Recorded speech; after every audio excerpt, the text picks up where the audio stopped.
we are going to perform two pieces on the clarinet, a clarinet duo by myself that I composed this year. My name is Balint Karosi. I was born in Hungary, and I came to the US to study music. And I studied, amongst others, at Yale University, where I got my doctorate in composition, and I teach there now.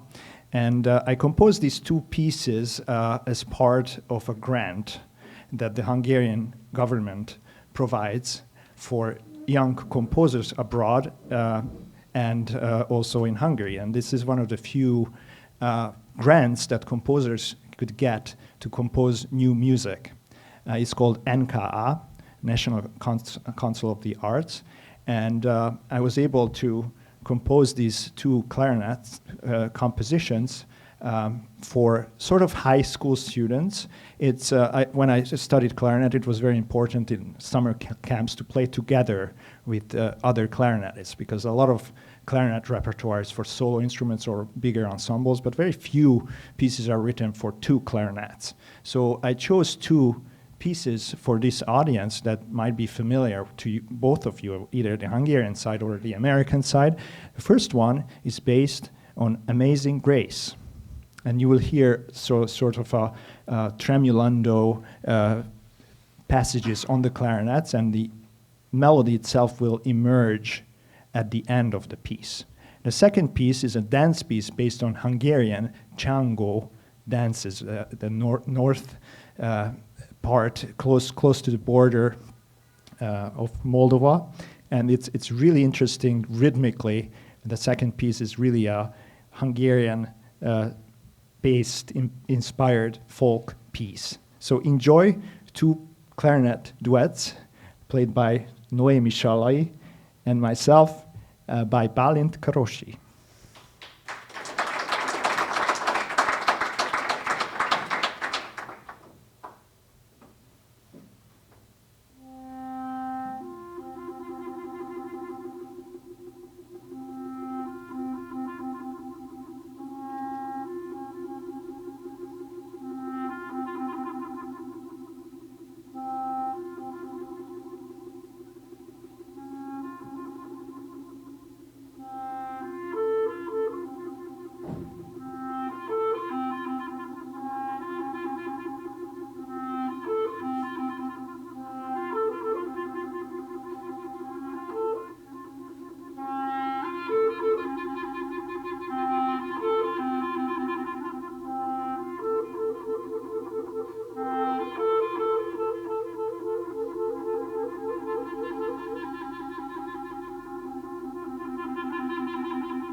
have another round of applause for our great performers, huh?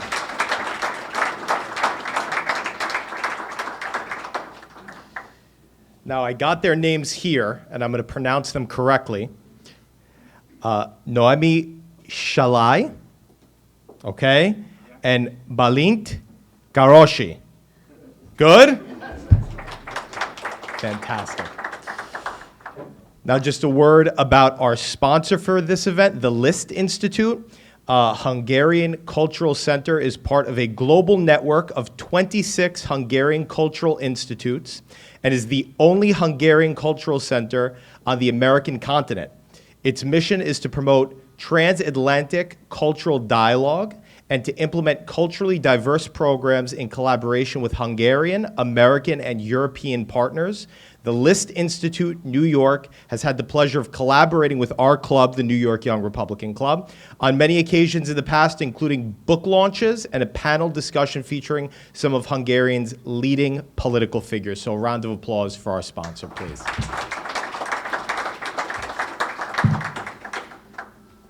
So, this club has been proud of the ties that we have fostered with Hungary. We were proud to endorse Prime Minister Viktor Orban in his re-election campaign.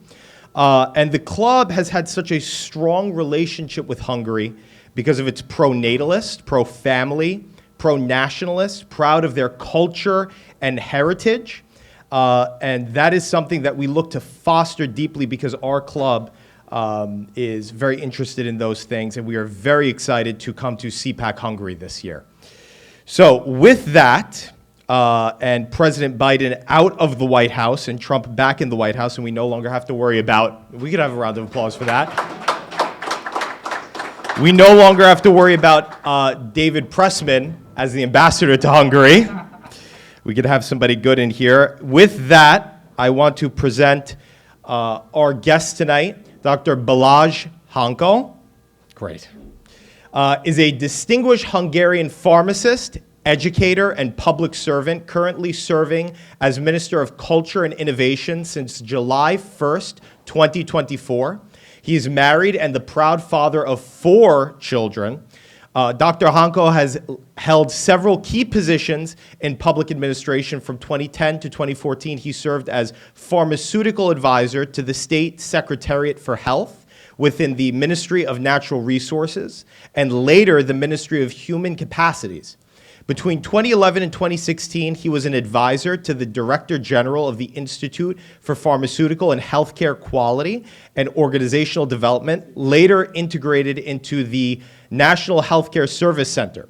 From 2017 to 2020, Dr. Hanko was appointed Ministerial Commissioner responsible for the development of higher education institutions in the field of medicine and health sciences. He continued his mission as Deputy State Secretary for Higher Education and the Ministry of Innovation and Technology between 2020 and 2022, a role he later carried on at the Ministry of Culture and Innovation. In December 2022, he was named State Secretary for Higher Education, Innovation, Vocational Training, and Adult Education. As Minister of Culture and Innovation, Dr. Balázs Hanko has now led national efforts to strengthen Hungary's cultural presence and innovation ecosystem, overseeing key areas such as higher education, research and development, vocational training, and adult education. His work aims to foster a knowledge-based society and to enhance Hungary's global competitiveness through strategic investment in talent, culture, and innovation. With that, Minister, take it away.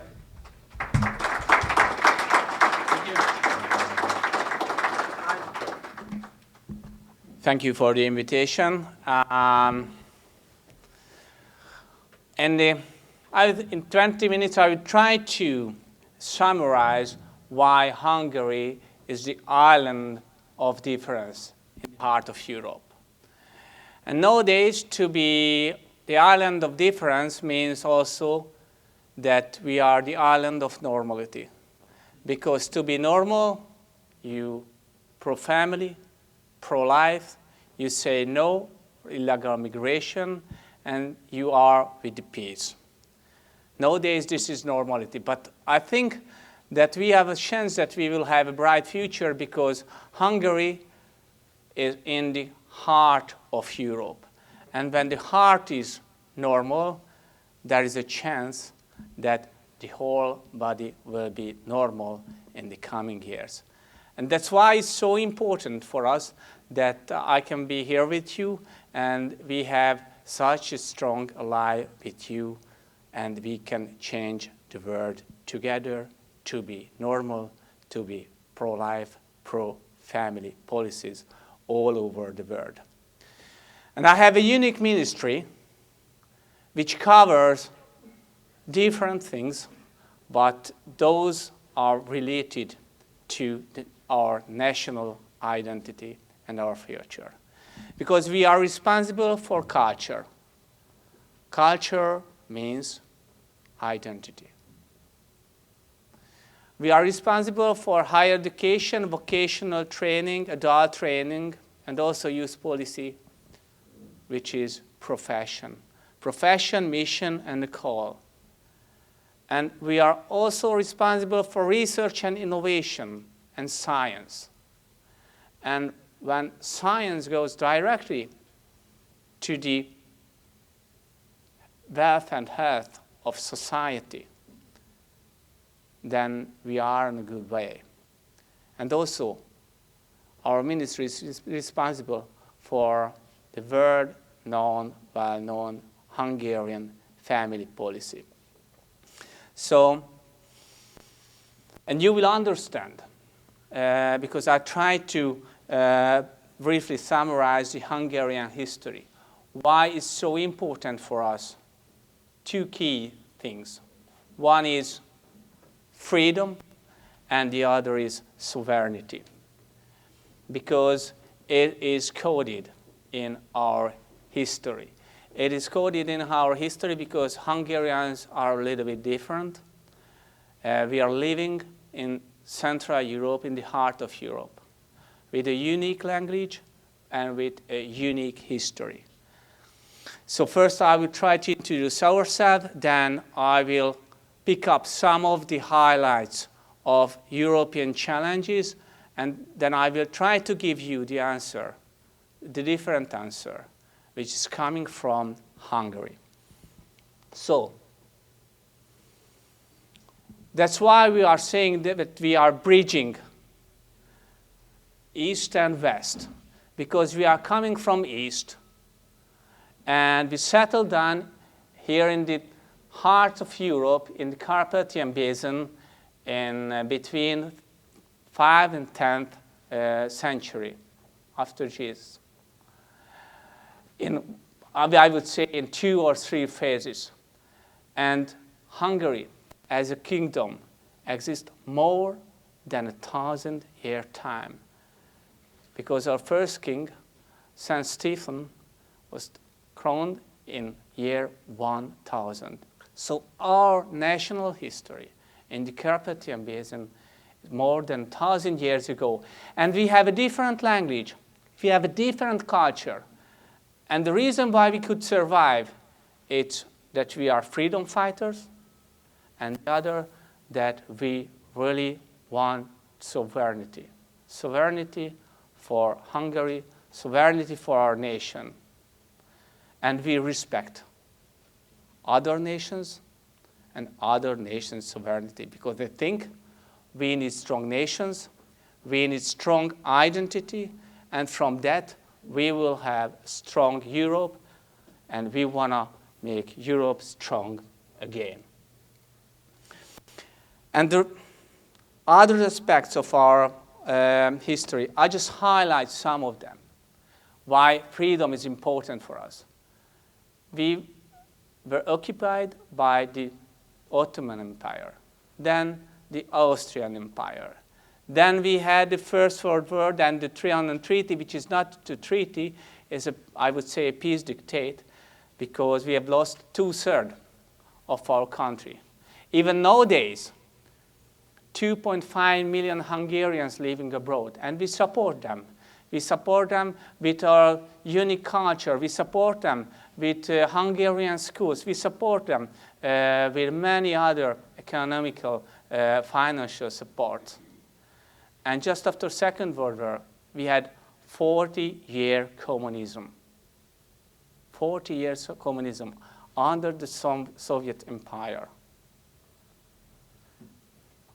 A poem from Sándor Márai, well-known poet even here in US. A poem he wrote after 1956 revolution.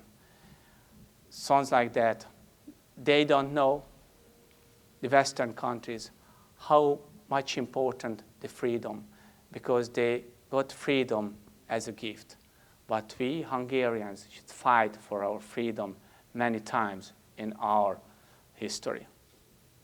And that's what we are doing now, nowadays in Europe, the heart of Europe. Because we want freedom, we want normality. But what are the key challenges Europe is facing? Europe is losing their identity. Europe is losing its competitiveness. And Europe has lost its ability to reproduce itself.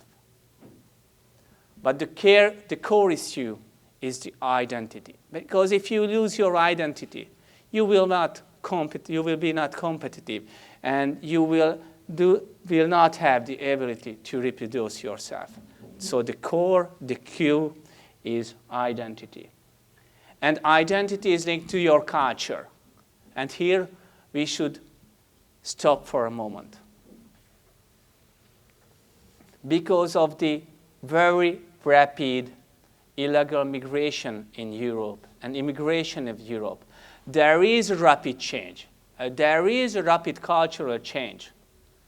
In Germany, every third child has illegal migration background. In France, every fourth child. And you can see, because Europe was the old continent of the classical Judeo-Christian culture. And nowadays, what is happening? It is just a mess. And we are losing our identity because of the mass immigration. Economic incompetitiveness. And here I would quote and compare with US. US labor productivity and European labor productivity. In 1995, we were in the same stage, I would say. Nowadays, 80 percentage point of the US labor productivity rate. So we are lagging behind the old continent, Europe. What is the second, what I would say? Only 4 out of the top 50 tech companies are European. 8%, which is, I would say, nothing. We are losing our culture. We are losing our competitiveness. And you know it very well. Venture capital, collaboration with industry, and venture capital funds are so important. What's happening? Only 5% in EU compared to US, 52 compared to China, 40. What will happen?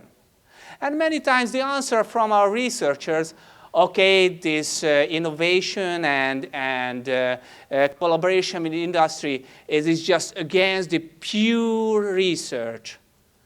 But if you compare the pure research, the publication output of Europe also declining. So we need cultural identity, and we need an impact-driven science, which is in line with your national economy, which is in line with your society needs. Let me quote the Horizon program, which is a European funded research program. Horizon program excluded Hungarian researchers, but included gender propaganda and financially supports all these researches which is on gender propaganda. And the European Parliament voted against the Hungarian universities and the Hungarian researchers and voted yes, how to support through Horizon research program these gender activities and then these gender research. Europe is absolutely on the wrong way. And what about demography?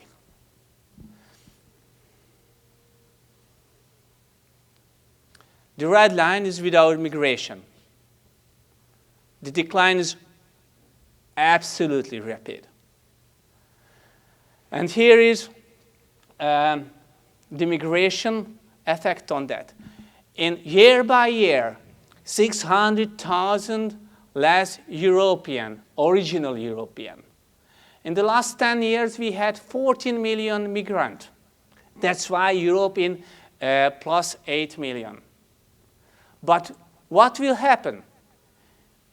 What can happen if there is no migration? Till the end of this century. You know, this is Germany with 80 million population nowadays. Without migration, it will be, and with the same fertility rate as it now, so that's why we have to increase the fertility rate dynamically, 40% less. Here is Poland with 40 million. Nowadays, with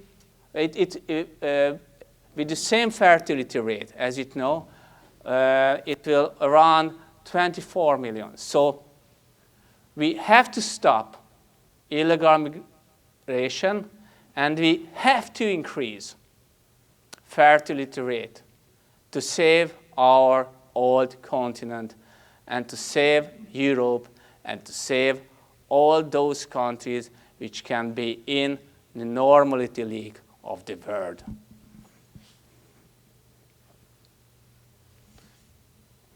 So, I use this slide in Yale, but no, I would say no gender, no war, and no illegal migration. And we have a huge debate between Brussels and us, between many European Union countries and us. And that's why I'm happy that now we have a support from your side, because we are in the same normality league. Because can you imagine? The Hungarian nation decided that we want to stop illegal migration. And that's why we have to pay 1 million euros penalty day by day. So the nation, called Hungarians, decided with its majority, with its massive majority, we want to stop illegal migration. And what was the answer from Brussels? 1 million euros penalty day by day. Okay, it started with 200 million penalty as a first step, and then day by day 1 million. Or we want to protect our children from gender propaganda.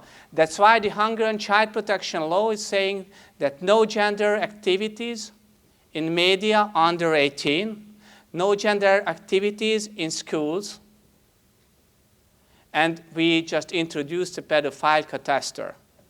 And because of that, there is an infringement procedure against Hungary in the European Union Court.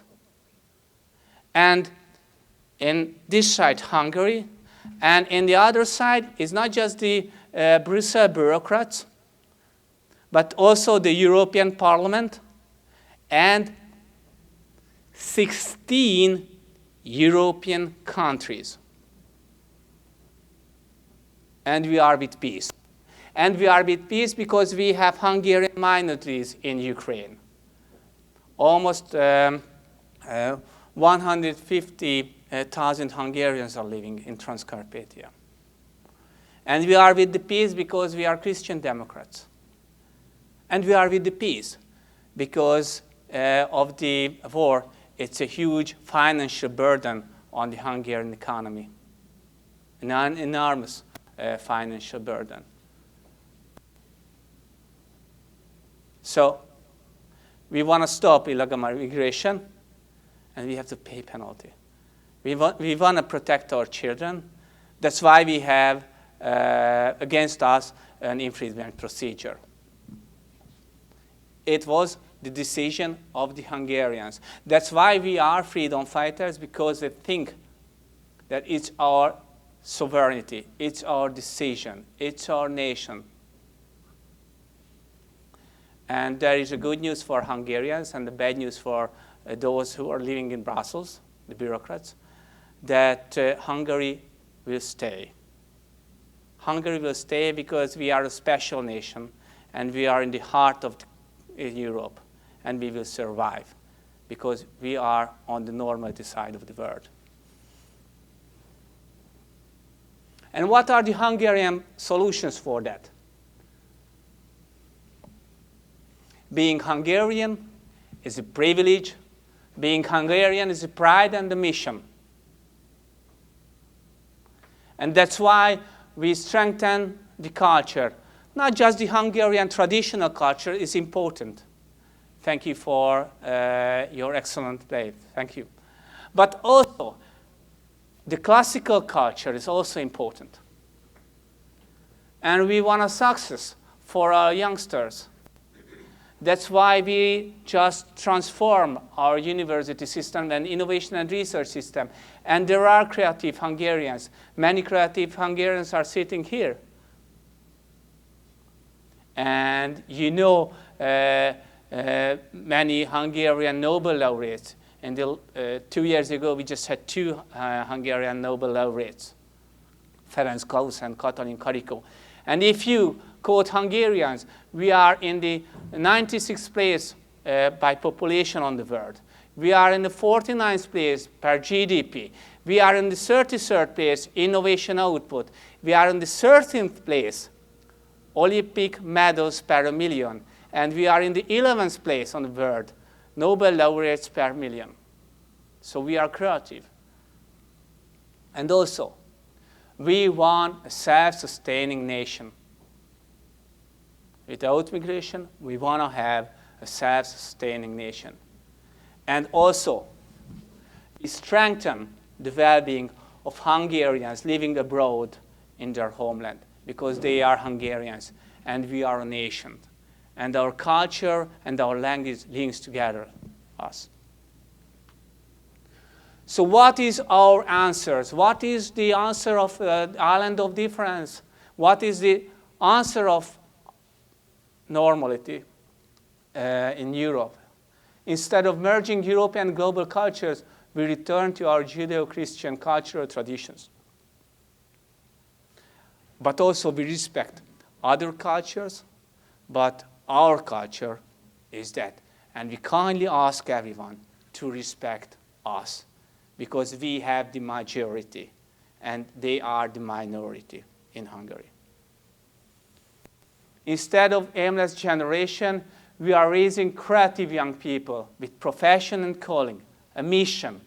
And instead of promoting those gender activities, we strengthen the traditional family models, and we want to protect our children. How do we do that? We renovated and we renew, and we have many new cultural iconic buildings. The Liget project in Hungary, the capital of Hungary in Budapest, you will see it in CPEC in May. The grandest cultural infrastructure development in Europe. museum with ethnography, because it's your identity. House of Hungarian music, because music is also your cultural identity. And also, Museum of Fine Arts, which also links to your historical identity. And then, the iconic place of Hungary is the Buda Castle. After the Second World War, many of the main buildings were bombed. And nowadays, in the recent years, we could renew them. Just excellent. You have to visit it. And these are also those historical points of our history. Generation to generation, they have to visit. So we have to protect our cultural heritage as well. And not just in Budapest, but also all over the Carpathian Basin, where are Hungarians. And also we support the Transcarpathian education of Hungarians, but not just Hungarians, also Ukrainians who are living there.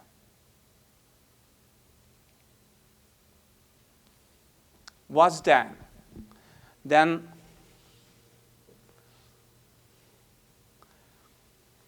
the Hungarian film industry, the famous Hungarian film industry. You know that we have so many links to Hollywood. But nowadays, we renewed the Hungarian film industry, which is #1 in Europe. And may you know that through this Hungarian film industry, in the last year, the Dune, or also the Brutalist, was partly filmed in Hungary, in the capital of Hungary. But also, we are focusing on the Hungarian films. And with the main message, if you will not tell your story, your historical story, no one tell you instead of you. So it's our responsibility. Then competitiveness in higher education. We just transformed many of the major Hungarian higher education institutions, 21, 2/3 of the students coming from that universities, from the old communistic form to a new competitive foundation-owned model with a performance-based status, where every second Hungarian forint is linked to performance. And also, we restructured our vocational training system because profession is important for the Hungarian labor market. That's why we invited the stakeholders from the labor market to give us help how we should reform, how we should renew vocational training activities. That's why we have many outcomes and good outputs in the new higher education system, even more corporate income, even more patent application, etc., etc. But the main message that these universities, these vocational training centers have to serve the Hungarian economy and the Hungarian society. These are their aims. With the biggest university development, many of the new build infrastructures all over Hungary. And also we have achieved a lot of things in our new innovation system. We are increasing in the innovation scoreboard, triple the funding on research and development, double the research and develop researchers in personnel compared to 2010, and 50% increase in PhD students. So we are moving to the right way. And of course, science park development, because we don't want, it's important to have good manufacturers in Hungary, even in autonomous vehicles. But we want to be not just manufacturers, we want to be inventors there. That's why We restructured the university system, linked, for example, one of the cities in Hungary, Győr, to Audi. And they have a joint science park, and the joint science park model over there. Or state-of-the-art in physics, Early Alps, world-leading laser science facility, the University of Szeged. And the key for our future is demography. Because Hungarians, a family-friendly country, a family-friendly nation, for all the Hungarians, family is very important, or rather important. That's why we just changed the whole family protection policy in the last 15 years. And Hungarians believe 2 to 3 children family is ideal in the top of the European countries. And what is the outcome? We just doubled the number of marriages. The divorce declined around 29%. And also, the abortion ratio declined almost 50% because of the pro-family policy of Hungary and the pro-life policy of Hungary. And we could increase the fertility rate. Nowadays, the top was, it started 1.2. The highest point was 1.6, and nowadays, because of the COVID and the Ukrainian-Russian war, it's around 1.5. But we just introduced many new family financial support measures in the last months. What are the 5 pillars of Hungarian family policy? Parenting should be financially advantageous. Second, families should receive help from ownership. It's a Hungarian tradition that we want to live in our own house. 90% of the Hungarians have their own house. You know, my house, my country, freedom, sovereignty, something like that. So that's why we support family policy. And families should receive their own house. Family policy should be focused on mothers, because that's the key. The mother is the key player in a family. And every aspect of the country life shall be made family-friendly. And families and children should be protected by law. So what are the family measures? What are those family measures which are well known in Hungary? For young people, no personal income tax under 25. No tax. Second, 0 interest students loans after vocational training and during university. And if you, as mother, have 1 child, 2 years delay. If you have 2, 20% off. If you have 3, 100% off from the loan. So loan and family protection, and how to be incentive to have children. Free language and highway code exams. What else? Young couples, baby expecting subsidy under 35. No public no personal income tax, mother under 30. Eliminating student loans of mothers, as I mentioned you before. What's then? Families with small children, infant care fee, which is 70 to 100 percentage points of your previous wage. But if you want to go back to work, you can have your salary and you will get your infant care fee. That's why we could increase mothers working from 60% to 80% in the last 10 years. mothers under a child under 3 years. Families with children. There is no personal income tax for mothers with 2 children, no personal income tax mothers with 3 or 4 children. But there is another aspect that we give family tax allowance. So tax reduction for mothers, and from the father's side, there is family tax allowance. What else? Housing.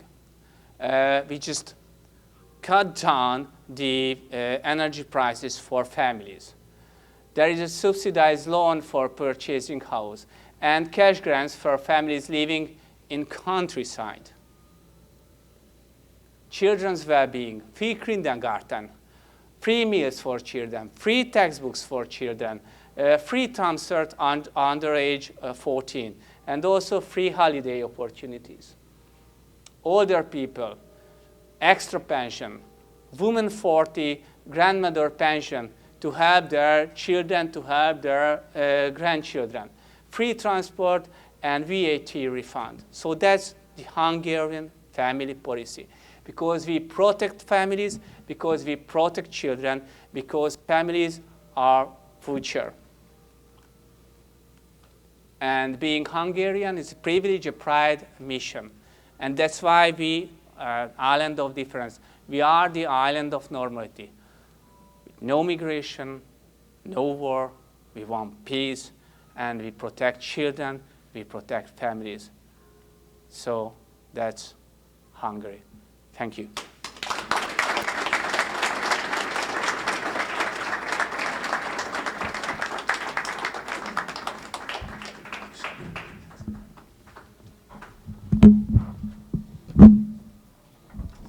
Great.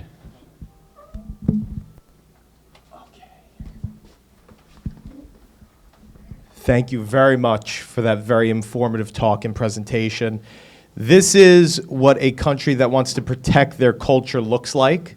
And we have some questions here that I'd love to talk to you about. So let's discuss first an overview of Hungary-US relations after the 2024 election. So talk to us about what the incoming Trump administration has looked like for Hungary. Strongest ally. And we need US because we are patriots and we need patriots and we wanna win this league of the normality league, and that's why it's so important to us that we are speaking on the same language. We are speaking on the same language on families. We are speaking on the same language on competition. We are speaking on the same language on cultural identity. And these are the core values. These are those core values which are so important for those nations which are patriots. So that's why they think that we can have that collaboration together, which can help even us in Hungary, and even us in Hungary when we are having those very intensive fights against the European Union, against the bureaucrats in Brussels. Now, what did the relationship between the United States and Hungary look like during the Biden administration? Awful. We'll leave it at that. So when your enemies are supported, not your enemies, I will try to say different. When the enemies of the normal life, supported by different countries' administration, I think it's more strange than it's just your enemies, because then they are the enemies of your country's future. Talk to us a little bit about Hungarian-American trade relations now. We see the tariffs in the news and things of that nature. What do you believe could be opportunities for growth and potential challenges with the new administration? Oh, definitely, I think yes, because If I analyze the situation now, U.S. in the third FDI investors in Hungary, and the U.S. companies serving around 100,000 jobs. So they think that through Trump administration, we can increase that and we can focus on those issues which are important even for US and for Hungary as well. So and let me add you one thing. In the last 10 years, we can increase the Hungarian labor market with 1 million new jobs, because it's a cornerstone in our policy that we want everyone to have job, to be on the labor market. Let's move to the Hungarian family policy and demographic changes. So give us some of the keys to success for some of the results that you have seen in Hungary, and what lessons can we learn as the United States, who is suffering from a similar problem? First,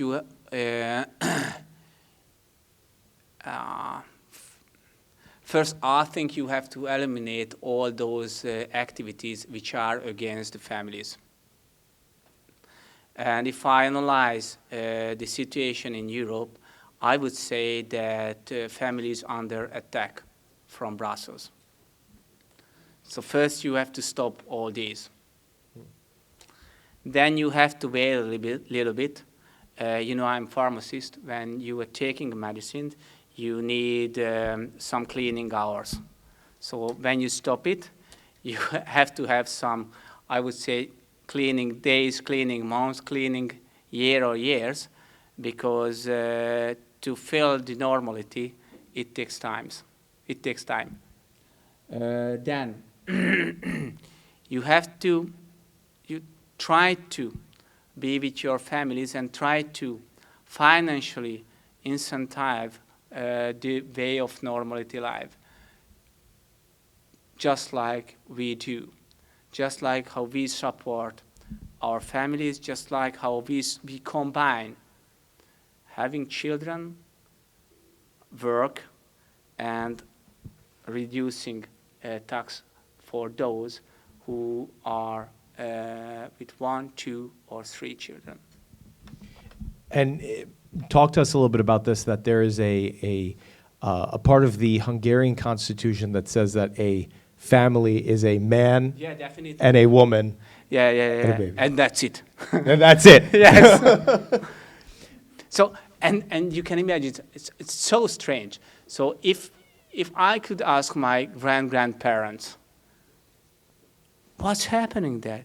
You should put into your fundamental law this basic principle, this basic principle, which is the principle of the sacrificed nature, or what? But it is in our fundamental law that father is a man, mother is a woman, yeah, and the marriage is between a man and a woman. What a novel concept. And also it's in our fundamental law that we have our Christian roots.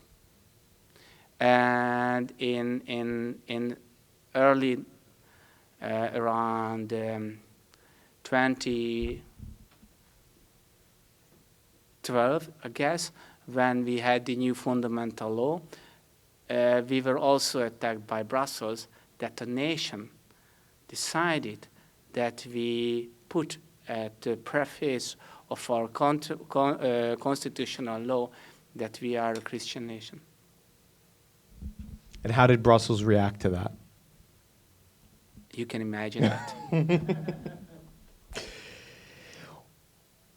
Compare for us, if you can, what your neighbors are doing compared to Hungary in terms of family policy. Are they engaging in this type of rigorous policy to build families? There are different aspects. I think the Western countries are totally lost. I think we have there are same policies in the non-EU countries. I would call the Western Balkan countries, Serbia, Macedonia, North Macedonia, and all those countries. And also there are some movements in Slovakia. They want to put also in their constitutional law this basic principle that man and woman and family and marriage. But as I said before, the Western European countries are absolutely losing their not just their they have lost their faith, but they are losing their normal way of thinking.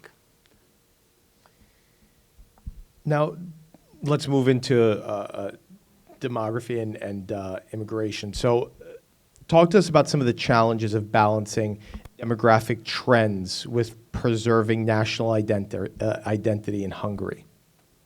And what lessons can we learn in the U.S. in terms of following suit? I think it was absolutely okay. We just stopped illegal migration in 2015 when we just built those fences on the southern border of Hungary. And if you compare the birth Hungary and the EU average, there is no migration background birth in Hungary. It's zero. And in Europe, in the European Union, it's more than 20%. And the effect of the cultural mass, what had happened in the Western countries or even in the Northern countries, is just crazy. So that's why it's important to serve your nation as it is for the future. From what it sounds like you're saying is that borders, culture, and language are some of the three most important pillars of keeping your nation. And the three more most important pillars, and also which I think is important, that you will have to find the cue to your youth, because they will be the next generations. I would maybe add that one to that. So let's talk a little bit about the Litz Institute. How has that been fostering Hungarian-American cultural exchanges? Do you think that this is an important aspect in terms of outsourcing Hungarian culture so people can learn more about it? Yeah, because if you, for example, here in the US or even in Europe, when we have a different policy, just like in family policy, just like in many other aspects, it's important to have cultural institutes which can somehow transform to Hungary in another way. That's why I think it's so important. That's why we have 26 cultural institutes all over the world. Talk to us a little bit about one of the treaties that was brought up. I'm forgetting the name now, but post-World War I, where Hungary lost this land. What is currently going on in the Ukraine where there are Hungarian speakers? What's happening to them as a product of the war? Okay. I will start that in Hungary, and I will answer to your question. In Hungary, we have 13 minorities. 13 minorities, and we give them full respect. Their own school, their own culture, they get extra financial support. What we would like to ask for those Hungarian minorities who are living abroad in Romania, in Slovakia, or the southern border, or even in Ukraine, the same rights. And to be honest and practically speaking, what's happening in Ukraine is absolutely the opposite. So they don't get any financial support from officially from the Ukrainian government. What we do is we support as Hungary, the Hungarian schools, the Hungarian higher education system. I just visited the Hungarian higher education system in Transcarpathia just a month ago, because we have launched the Hungarian University Program 2030, and it was so obvious that our first stop, our first visit was in Beregszász, which is a city in Transcarpathia. And we just want the same rights to Hungarians living in Ukraine as that right what we give to those Ukrainian citizens even who are living in Hungary. Because just after the war in the last 3 years, we supported more than 1 million Ukrainian refugees. Now that there seems to be a new emerging world order under Trump, talk a little bit about what you think Hungary's role is going to look like. From historical perspective, we are the nation of Virgin Mary. If you want, I can tell you the whole story, but I just summarize that we are the nation of Virgin Mary. That's why we have a historical responsibility. That's what we have done, and that's what we did against the Ottoman Empire. That's what we did against the communist parties, and in 1956, and that's what we are doing nowadays when we are protecting the normality way of life, and we will succeed. Talk to us a little bit about that, because I think we hit something very important there, especially now that we're in Lent. Why is Hungary the nation of the Virgin Mary? Okay, because our first king was Saint Stephen, and his son died in a very special way, and that's why he offered Virgin Mary, and he asked Virgin Mary to protect Hungary as a nation. So that's why. Very interesting. Very interesting. That's incredible. So, last question, then we're going to open the floor up. What role do young activists play in shaping U.S.-Hungarian relations? And could you talk to us a little bit about what it's meant to come and speak in front of our club, the New York Young Republican Club? Because we want to show that what we are doing in Hungary is so important, and the way and all the policy what we are doing is so important to serve future, and we need strong allies, and we seek for those strong allies that what you are doing here. That's why I'm here, that's why we will be here, and that's why I'm very thankful for this cooperation and collaboration. Absolutely. Absolutely. All right, we'll take a couple of questions. Do we have time for questions? Do we have time? Okay. Okay, anybody have any questions? Not all at once. I see a hand right there. I give my microphone to you. Great. Thank you. Monica Elling. I ran the Hungarian American Chamber of Commerce for about 10 years in the 90s. So I was involved a lot in the early days of the changes. My question actually stems back to that because, of course, I saw the work of USAID and every USTDA, all of them. At that time, George Soros and the Central European University were quite a factor. I realize that's been muted, but is he banned from Hungary at this point? Has that been shut down? It was the decision of the Central European University to leave Hungary. So free decision. Okay, nice. The second question, the second part is the election situation in Romania obviously has had an impact on the region and all of Europe. Do you feel that has any kind of a opportunity to spread, or is it going to be contained? And will there be an election? Because a lot of Hungarians are, of course, in the country. Good question.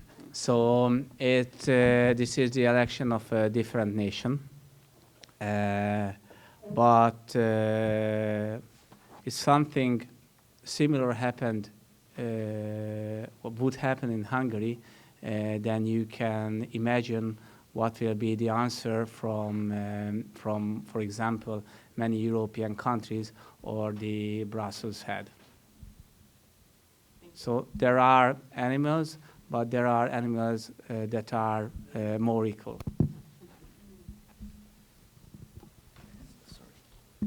Thanks. Hello, my name is Jonathan. Thank you for inviting me over here. I really want to ask you if there's any way, or have you ever thought that there's going to be an alliance between the Eastern European countries and the Baltics, because they have like a more conservative mindset than the EU?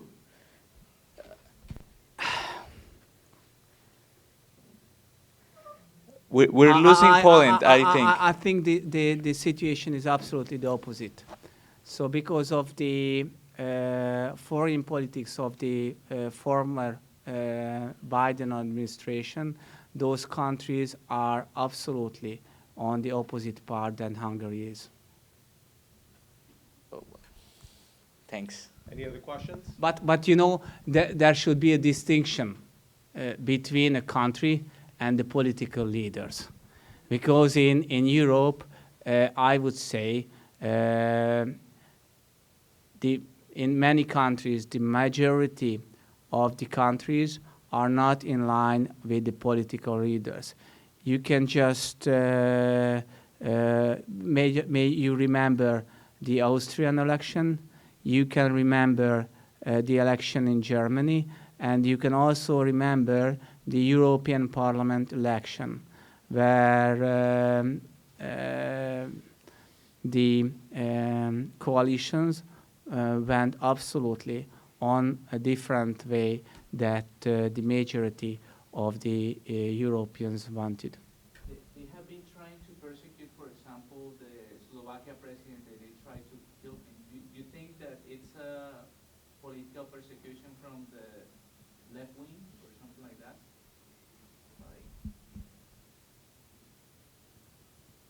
What do you think? I think yes. There's behind all this like a war thing, or you know, if they end the war, many companies, they're gonna lose money. And here's another issue, U.S. aid. And this is how a country can influence other countries. Okay, that's it for right now. I have one more, sorry. One more question. Thank you, Minister, for sharing your inspiring vision for Hungary's future. You talked a lot about Hungary's priority on innovation and technological advancement. How do you plan to incorporate that in your focus on families as well? And what role does technology play in your family policy in families in Hungary today? First, we have an innovative family policy. that's what I'm quoting. But we try to use innovative technologies in the everyday of families, like digitalization, like support in digital skills, and whatever. Even digital skills for elderly patients. Elderly, not just patient, but all the elderly. You know, my pharmacist profession is coming up. Right. For sure. Awesome. Thank you.